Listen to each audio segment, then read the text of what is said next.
अस्सलामु अलैकुम वरहमतुल्लाहि वबरकातुहू। अऊज़ु बिल्लाहि मिनश्शैतानिर रजीम। बिस्मिल्लाहिर रहमानिर रहीम। जी, आज मैं आपको वक़्फ़िल अब्दाल के बारे में बताऊंगी।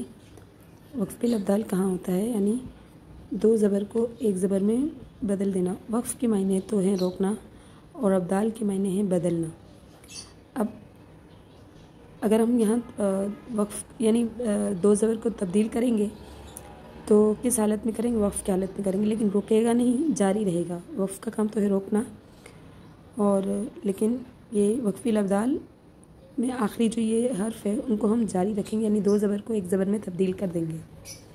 ठीक है, जैसे आइन ज़बर आ, मीम ज़बर मा, अमा, लाम दो ज़बर लान, अमलन, हालत वक़्फ़, अमला, अमला। देखिए ये आखिरी में दो ज़बर की तनवीन आ रही है, इनको हम वक़्फ़ की हालत में एक ज़बर में तब्दील कर देंगे। वक़्फ़िल अब्दाल के मायने हैं तब्दील करना, यानी बदलना। ठीक है, दो ज़बर को एक ज़बर में बदलेंगे। अच्छा, कहाँ कहाँ वक़्फ़िल अब्दाल होगा?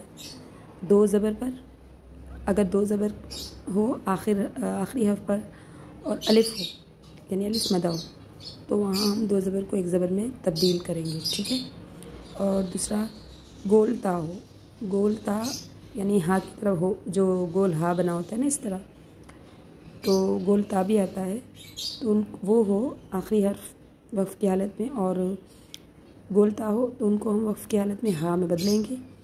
और दो ज़बर हो और आखिरी में अलिफ हो, यानी अलिफ मदा हो, तो वहाँ हम क्या करेंगे? दो ज़बर को एक ज़बर में तब्दील कर देंगे, तो वहाँ वक़्फ़िल अब्दाल होगा।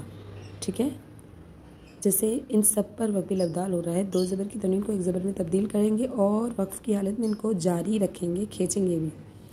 वैसे तो वक़्फ़ का काम है रोकना, लेकिन दो ज़बर की तनवीन हो और आखिरी में अलिफ मदा हो तो उनको हम जारी रखेंगे वक़्फ़ की हालत में, रोकेंगे नहीं। ठीक है, जैसे अमलन, अमला, ऐसे बशरन, बशरा। अच्छा ठीक है, हमने बशर तो नहीं पढ़ा, बशरन हालत वक़्फ़ बशर, ऐसे नहीं पढ़ा। बशरा, सलमन, सलमा, बलदन, बलदा, असफ़न, असफ़ा, हरमन, हरमा, अरदन, अरदा, फ़मनन, फ़मना, हसनन, हसना, तबक़न, तबक़ा। अब कुरान पाक में भी इसी तरह ही दो ज़बर हो आखिर में और अलिफ हो, तो उनको हम दो ज़बर को एक ज़बर में तब्दील करेंगे। ठीक है, जब हम कुरान पढ़ेंगे तब। ठीक है, अब यहाँ आ जाते हैं हम हिदायत। हिज्जे, जोड़ और तनवीन की खूब मश्क कराएँ। नेज़ पर मोटे पढ़े जाने वाले हर्फ ख़ा, सा, दा, ता, ज़ा, गैन, क़ाफ को खूब पुर मोटा पढ़ाएँ। ये मोटे हरूफ हैं और ये सात है। इनका यहाँ मजमुआ नहीं लिखा हुआ, लेकिन इनका मजमुआ होता है खुस्सा, ज़ग़तिन और क़िज़। खुस्सा, ज़ग़तिन, क़िज़। ठीक है, अब यहाँ पर जैसे कि ये आगे भी लिखे हुए हैं, लेकिन अगर हम इनका जैसे मजमुआ करेंगे तो आपको इंशाल्लाह जल्दी याद हो जाएगा। वैसे इतने हैं नहीं, सात ही हर्फ है तो आपको याद ही हो जाएगा। ख़ा, साद, दाद, गैन, ता, क़ाफ, ज़ा। लेकिन यहाँ आगे पीछे लिखे हुए हैं, मैं मजमू के हिसाब से पढ़ रही हूँ। जैसे खुस्सा, ज़ग़तिन, क़िज़। ठीक है, ये इनका मजमूआ है मोटे हरूफ का। अब यहाँ जाते हैं, जब ज़बर रा पर ज़बर या दो ज़बर हो तो उससे मोटा और पुर पढ़ेंगे। देखिए इस मोटे हरूफ में रा नहीं है, लेकिन रा का बताया गया है कि रा पर ज़बर हो और दो ज़बर हो तो उसे भी मोटा पढ़ेंगे, हालांकि वो रा मोटा हरूफ नहीं है। मोटे हरूफ कुल सात हैं, ख़ा, सा, दाद, गैन, ता, क़ाफ, ज़ा।